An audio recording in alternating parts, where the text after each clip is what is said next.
থেকে দেখে নেওয়া যাক যে দেবতাদের বিষয়ে বিভিন্ন বৈষ্ণব শ্লোক কী বলেছে।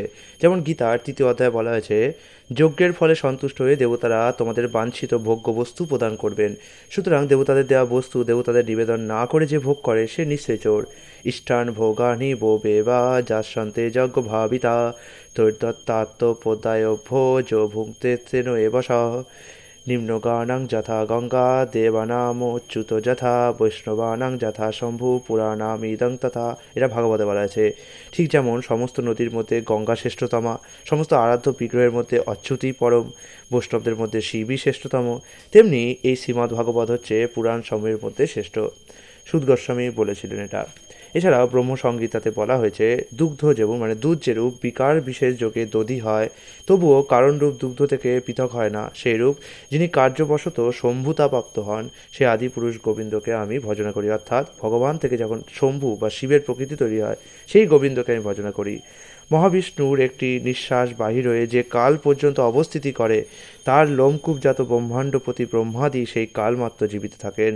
সেই মহাবিষ্ণু যার কলা বিশেষ অর্থাৎ অংশের অংশ, সেই আদি পুরুষ গোবিন্দকে ভজনা করি। অর্থাৎ এখানে ব্রহ্মা বলেছে মহাবিষ্ণুর একটি নিঃশ্বাস বের হয়ে যতক্ষণ থাকে ততক্ষণ অবধি পুরো একটা ব্রহ্মাণ্ড বেঁচে থাকে।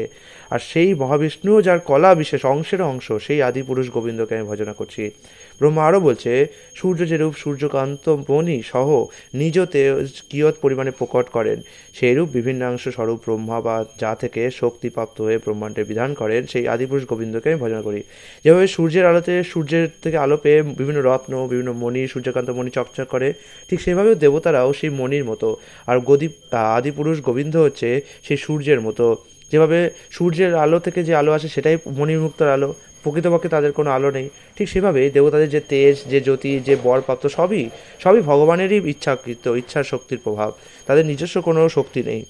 গ্রহ সকলের রাজা অশেষ তেজবিশিষ্ট সুরমূর্তির সবিতা বা সূর্য জগতের চক্ষুস্বরূপ, তিনি যার আজ্ঞায় কাল চক্রারূঢ় হয়ে ভ্রমণ করেন সেই আদিপুরুষ গোবিন্দকে আমি ভজনা করি। এটা ব্রহ্মা বলছে। গীতায় বলা হয়েছে, জড় কামনা বাসনার দ্বারা যাদের জ্ঞান অপহৃত হয়েছে তারা অন্য দেবদেবীর শরণাগত হয় এবং তাদের স্বীয় স্বভাব অনুসারে বিশেষ নিয়ম পালন করে দেবতাদের উপাসনা করে। সেই ব্যক্তি শ্রদ্ধাযুক্ত হয়ে সেই দেবতার আরাধনা করেন এবং সেই দেবতার কাছ থেকে আমারই দ্বারা বিহিত কাম্যবস্তু অবশ্যই লাভ করেন। যেভাবে আমরা অনেক সময় আমাদের বিভিন্ন কাজের জন্য কখনো পুলিশ দপ্তরে যাই, কখনো সেচ বিভাগে যাই, কখনো মৎস্য বিভাগে যাই, কখনো খাল বিভাগে যাই। তো টেকনিক্যালি মৎস্য বিভাগ সেচ বিভাগ খাল বিভাগ আমরা আমাদের কাঙ্ক্ষিত বস্তুর জন্য তাদের কাছে গেলেও সেই সেচ বিভাগ খাল বিভাগগুলি কার আন্ডারে চলছে? অবশ্যই প্রধানমন্ত্রীর আন্ডারে চলছে। প্রধানমন্ত্রী তাদেরকে নিয়ন্ত্রণ করেই বলে তারা সেগুলো করতে পারছে। তো দেবতাগুলোও হচ্ছে সে সমস্ত দপ্তরগুলির মতো, আর ভগবান গোবিন্দ হচ্ছে প্রধানমন্ত্রীর মতো। সেই ব্যক্তি শ্রদ্ধাযুক্ত হয়ে সেই দেবতার আরাধনা করেন এবং সেই দেবতার কাছ থেকে আমারই দ্বারা বিহিত কাম্য বস্তু অবশ্যই লাভ করেন।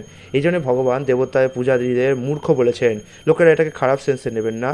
অ্যাকচুয়ালি যদি আপনার কাছে প্রধানমন্ত্রী নিজে এসে বলেন আমি আপনার কাজ করে দেবো, কিন্তু আপনি বলেন না আমি আপনার কাজে শুনবো না, আমি সেচ দপ্তরে যাবো সেখান থেকে কাজ করাবো না, তা এটা মূর্খামির লক্ষণ। কেন? কারণ যিনি কাজ করাবেন তিনি সরাসরি আপনার কাছে আসছেন, কিন্তু আপনি বলছেন না আমি আপনার কাছে সরাসরি কাজ নেবো না, আমি ঘুরিয়ে কাজ নেব। হে পূজনীয়া দুর্গা দেবী, অনুগ্রহ করে আমাকে ধন দাও, রূপ দাও, বল দাও, সুন্দরী স্ত্রী আদি দাও। যারা জড় উন্নতি কামনা করে তারাই কিন্তু এই দুর্গা দেবীর আরাধনা করে। তেমনি অল্প অল্পবুদ্ধি ব্যক্তিদের আরাধনা লব্ধ সেই ফল অস্থায়ী। গীতায় ভগবান বলেছে, অন্তবন্তু ফলং তেষাং তদ ভবতল্প মেধাসাম দেবান দেবযজ জানতি মদভক্তা জানতি মামপি। অর্থাৎ দেবতাদের উপাসকেরা তাদের আরাধ্য দেবতাদের লোক প্রাপ্ত হন, অন্যদিকে আমার ভক্তরা কিন্তু আমার পরম ধাম প্রাপ্ত হন। যে ব্যক্তি ব্রহ্মা ও শিবকে ভগবান নারায়ণের সমতুল্য বলে মনে করে সে একজন অপরাধী ও পাষণ্ডী। এটি পদ্মপুরাণে বলা আছে, যস্তু নারায়ণং দেবং ব্রহ্মরুদ্রাদি দৈবতে সামত্যে নৈব বিক্ষেত সা পাষণ্ডী ভাবে দুদ্রুমা। অন্য দেবাশ্রয় নাই, তোমারে কহিনু ভাই এই ভক্তি পরম কারণ। হে ভাই, তোমাকে বলছি তুমি যদি পরমেশ্বর ভগবানের শুদ্ধ ভক্ত হতে চাও তাহলে দেবতাদের কাছ থেকে কোনো বর পাওয়ার আকাঙ্ক্ষা করো না।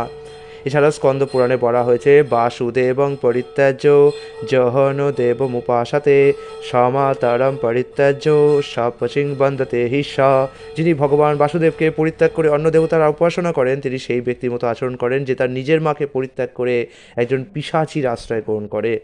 এছাড়াও গীতায় বলা হয়েছে হে কন্তেও, যারা অন্য দেবতাদের ভক্ত এবং শ্রদ্ধা সহকারে তাদের পূজা করেন প্রকৃতপক্ষে তারা অবিধিপূর্বক, মানে এখানে ভগবান বলছে বিধিপূর্বক না, নিয়ম মানবে না, অবিধিপূর্বক আমারই পূজা করেন। এছাড়াও গীতায় ভগবান আরও বলেছেন জানতি দেবব্রতা দেবান পিতৃজান্তি পিতৃব্রতা ভূতানি জানতি ভূতেজ্জা জানতি মজ্জাজিনো হপিমাম। অর্থাৎ দেবতাদের উপাসকেরা দেবলোক প্রাপ্ত হবেন, পিতৃপুরুষের উপাসকেরা পিতৃলোক প্রাপ্ত হবেন, ভূত প্রেত আদির উপাসকেরা ভূতলোক প্রাপ্ত হবেন এবং আমার উপাসকেরা আমাকেই প্রাপ্ত হবেন। এটিই ছিল দেবতা বিষয়ে বিভিন্ন বৈষ্ণব শ্লোকাবলীর মতো। আগামী দিন আরও একটি বিষয় নিয়ে আপনার সাথে আলোচনা করবো। হরে কৃষ্ণ।